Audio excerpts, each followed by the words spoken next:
మరి బీఆర్ఎస్లోనూ లేరు. మరి వీళ్ళు ఎటు పోవాలి ఇప్పుడు మధ్యలో? ఇప్పుడు కాంగ్రెస్లోకి ఎంట్రీ లేనట్టే కదా వాళ్ళకి. నో ఎంట్రీ బోర్డు పెట్టినట్టే కదా. ముఖ్యమంత్రి నో ఎంట్రీ బోర్డు పెట్టినట్టు ఇప్పుడు ముఖ్యమంత్రి స్వయంగా ఆయన నోటంటానే ఆయన చెప్పిండు కదా, వాళ్ళందరూ బీఆర్ఎస్లో ఉన్నారు, మీ పిల్లలే వాళ్ళు, మేజర్లు వాళ్ళు మేజర్లే, వాళ్ళు మీ పార్టీలో ఉన్నారు, ఎందుకు ఇంత ఇన్సెక్యూరిటీ ఫీల్ అవుతున్నావు అంటూ కేటీఆర్ను మాట్లాడిండు ఆయన. మరి ఇప్పుడు ఎమ్మెల్యేల పరిస్థితి ఏంది? ఇటు బీఆర్ఎస్ భవన్కి రారు, వాళ్ళు రావట్లే. వాళ్ళు కాంగ్రెస్ కండువాలు వేసుకుని కాంగ్రెస్ ఫ్లెక్సీల మీద వాళ్ళ ఫోటోలు పెట్టుకుంటున్నారు.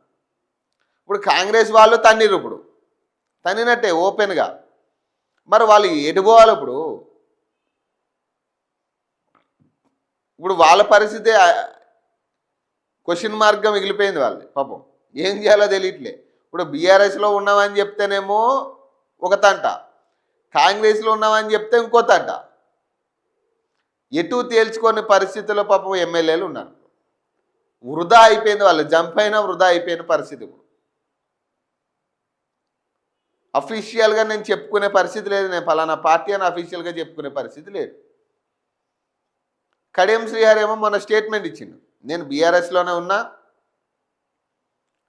నేను జంప్ అవ్వలేదని.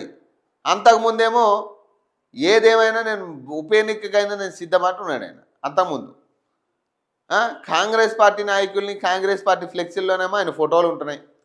కడియం కావ్య ఆమె కూతురు, ఆమెకి టికెట్ తెచ్చుకుని ఆమెకే ప్రచారం చేసిండు ఆయన. మరి బీఆర్ఎస్ ఎమ్మెల్యే కాంగ్రెస్కి ప్రచారం చేయడం ఏంది? ఇప్పుడు కడియం కావ్యకి టికెట్ తెచ్చుకుని ఎంపీ టికెట్, కడియం ఆమె కూతురికే సపోర్ట్ చేస్తూ తిరిగింది కదా ఆయన ఓటేయమని. కాంగ్రెస్ తరఫున తిరిగింది కదా మద్దతుగా. మరి దీన్ని ఏమంటారు? మరి ఇదేంటంటే జనాలను పిచ్చోళ్ళు చేసి, ఇటు ముఖ్యమంత్రి పిచ్చోళ్ళు చేస్తున్నాడు, జనాల్ని ఓట్లేసిన జనాల్ని పిచ్చోళ్ళు చేసి ముఖ్యమంత్రి చేస్తున్నాడు, ఈ ఎమ్మెల్యేలు చేస్తున్నారు, మినిస్టర్లు, ఎంపీలు అందరూ జనాల్ని పిచ్చోళ్ళు అనుకుంటున్నారు వీళ్ళు. ఇంకా సరైన జవాబు మీకు తగలే జనం నుంచి. ఆ జవాబు తగిలితే వేరేలా ఉంటుంది.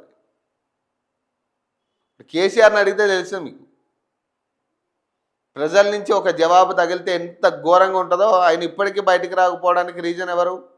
ప్రజలే. ప్రజలు ఇచ్చిన తీర్పు వల్లే పాపం ఆయన